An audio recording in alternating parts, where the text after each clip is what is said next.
Right now, the people that write some of your favorite TV shows are on strike. More than 11,000 writers for TV and film are walking off the job after months of failed negotiations, mostly focused on how much writers are paid for shows on Netflix and other streaming services. It's the first Hollywood strike in 15 years, and it's already forcing some TV shows off the air.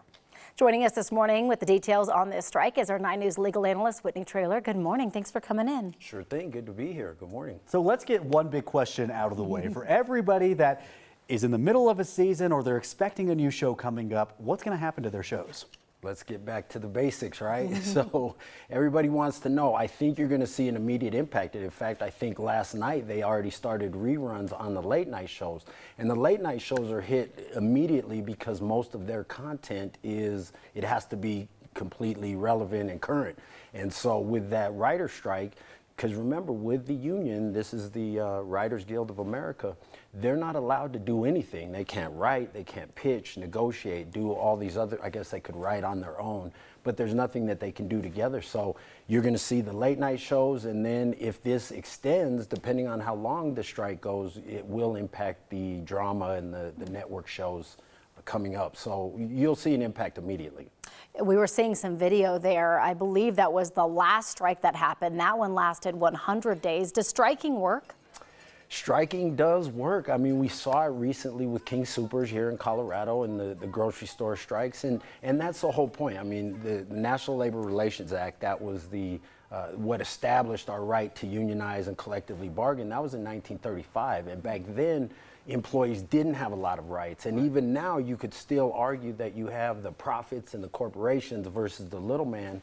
And when you have the union activity and the ability for everybody to come together, then yeah, it can have an impact. Now, typically with strikes, we're talking about wages, but this one sounds like it's more than just that.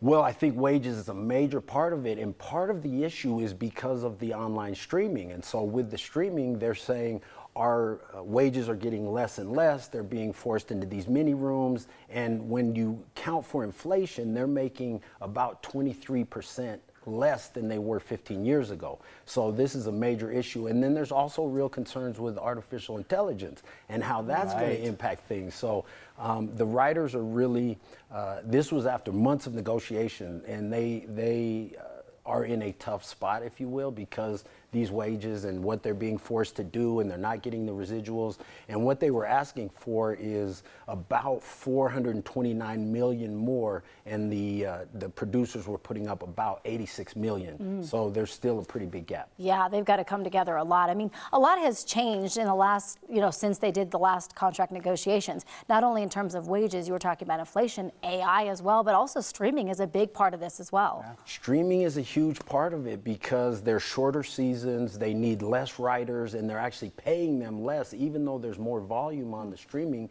Because of those factors, they're paying them less. So it's this was, I think, the writers kind of their last straw. And like I said, they were in negotiations for months and months. And what's interesting is that the directors and the Screen Actors Guild, their contract is up at the end of June. So this may actually set precedent because these contracts go for generally 3 years at a time, the collective bargaining agreements. When we're talking about the AI, I think that's so fascinating because that's really affecting a lot of different jobs. What exactly is at play there? Well, the AI, and this is a major issue, and as the legal analyst, I've looked at so many different issues. AI is one of my biggest concerns because of what it can do. So here they're saying, well, we don't need writers. We can just punch it in the AI and they'll punch up a script and that kind of thing. So that's the concern.